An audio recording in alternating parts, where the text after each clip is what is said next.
Hello, this is Melissa Molinix, the nurse educator at NOPH, and we're going to have a short review of the MedCart.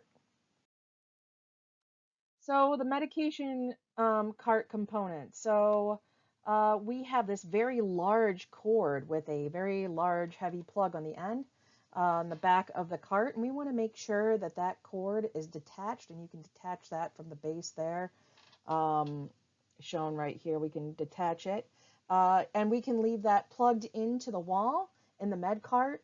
And one thing I just want to let you know is we want to make sure that this cart does not ever enter the patient care area because this cord could possibly be used as a weapon. So make sure that stays in the med room.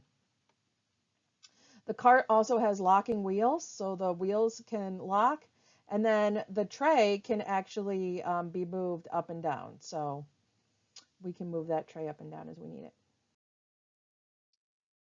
Each drawer opens and contains dividers that can be moved around, so you can move them here or here. That's not a very straight line. Or here. You can move them any way around that suits you. Multiple patient bags can be stored in the same drawer. They just need to be separated by dividers. So place patient labels on bags. So you see here we have Bob the Builder. He's got his name on here. We want to make sure that the bags are filled from Pyxis and placed in the medication card slot. So there could be a slot here. And then we want to make sure that we're cross-checking our meds as we fill our bags with the MARs. So as we're going from Pyxis to these bags, we want to make sure that we are cross-checking them with the MARs.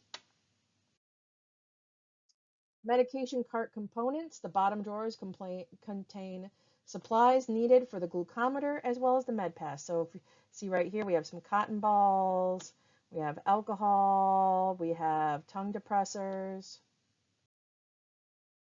So the procedure, so the medication pass. We want to do we want to perform hand hygiene.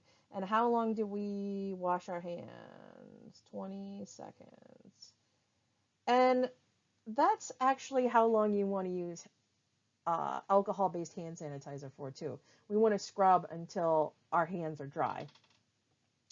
And then when we want to use that MAR to pull our medications, like I said before, we want to place the appropriate patient label on the outside of each med bag and pull patient's meds from Pyxis and place in bag.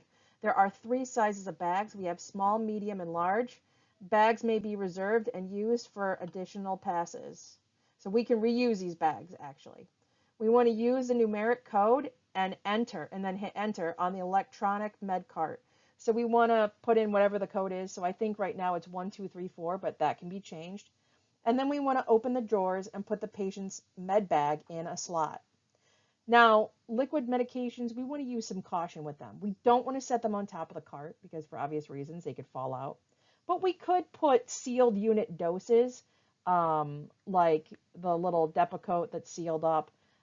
We could put those inside a bag and inside the cart. Or open containers, a kind that we pour from the bottle to a cup.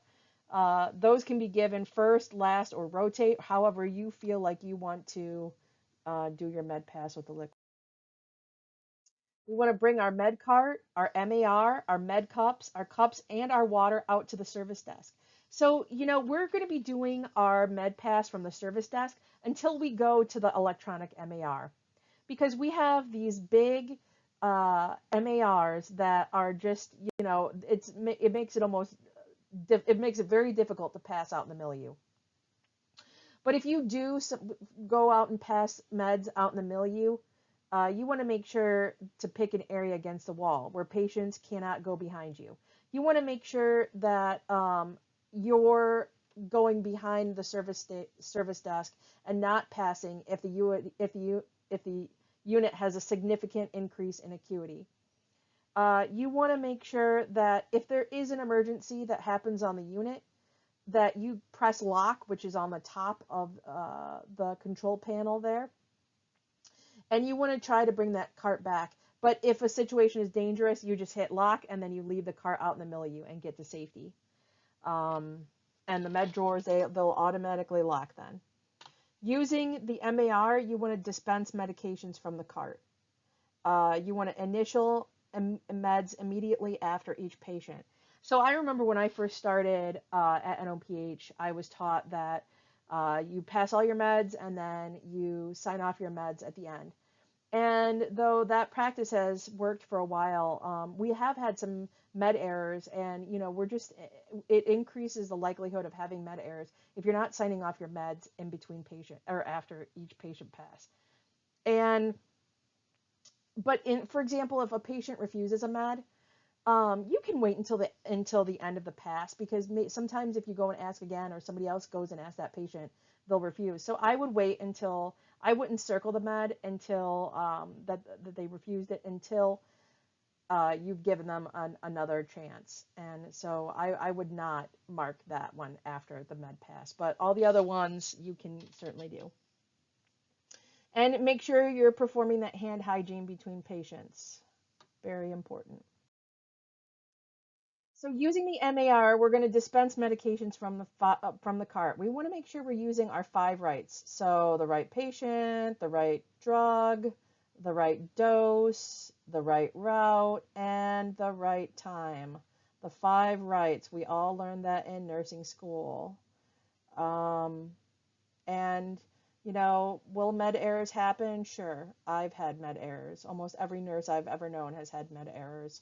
If you have a med error, make sure that you're filling out a med error form. We do not take punitive measures for one med error. Now, if you make several of the same med errors, perhaps, but just one, no.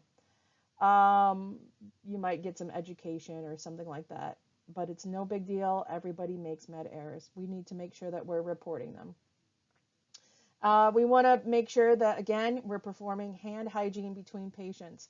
If I haven't said that enough times, hand hygiene between patients, washing hands, or which is more easy and more accessible, which would be our alcohol-based hand sanitizer.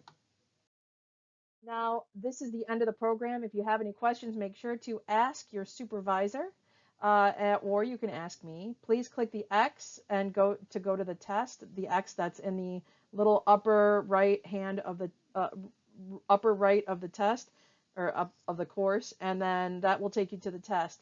Again, if you have any questions, ask your supervisor or ask me. Thank you very much for your time, and have a nice day. Bye.